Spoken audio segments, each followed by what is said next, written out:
One day, Percy was standing at the junction. He had a long goods train which he was taking to Tidmouth, but he had to wait for Henry to pass with a passenger train before he could go on. Henry was late, but the sun was warm and Percy didn't mind. At last, Henry arrived. "I'm sorry I'm late," he panted. "I had to wait for ages for the connection of the other railway. Do you know," he went on, "that they have goods trains on the other railway that don't have brake vans? It doesn't seem right, does it? I'm glad to see you've still got yours."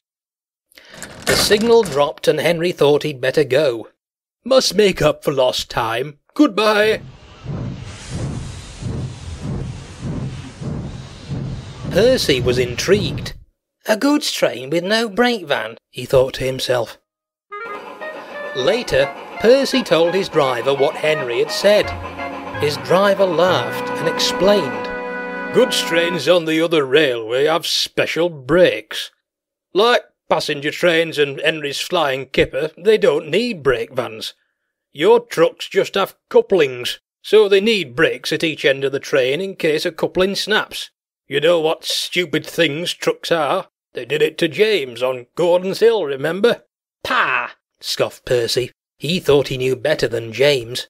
"I know how to keep my trucks in order. What's good enough for the other railway is good enough for me. I don't need a stupid old brake van." "Don't be so silly, Percy," his driver scolded.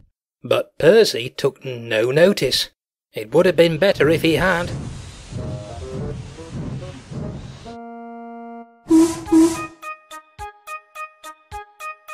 A few days later, Percy was shunting trucks at the harbour near the big station. He was just completing his train by backing onto the brake van.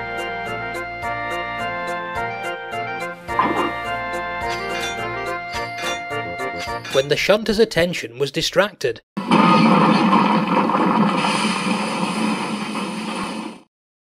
The shunter thought that he had coupled the brake van to the train, but he hadn't.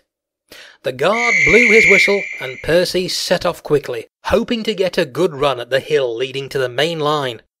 But the guard and his van were left behind. The guard waved and shouted, "Stop, Percy! Stop!" But Percy didn't hear. He was too busy climbing the hill. All might have been well if Percy hadn't started so quickly. Unfortunately, the jerk had weakened one of the couplings. As Percy snorted up the hill, the weight of the loaded trucks dragging behind the weak coupling broke it. The last 4 trucks began to run back down the hill towards the harbour. The guard was standing on the veranda of his brake van. He looked on in horror as the trucks hurtled towards him. He ran quickly to his brake handle and checked that it was fully on. Then he jumped clear, just in time. The trucks battered into the brake van with a resounding thump.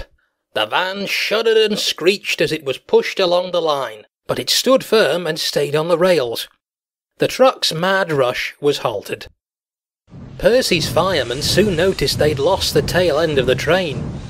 Percy backed slowly down the hill to see what had happened.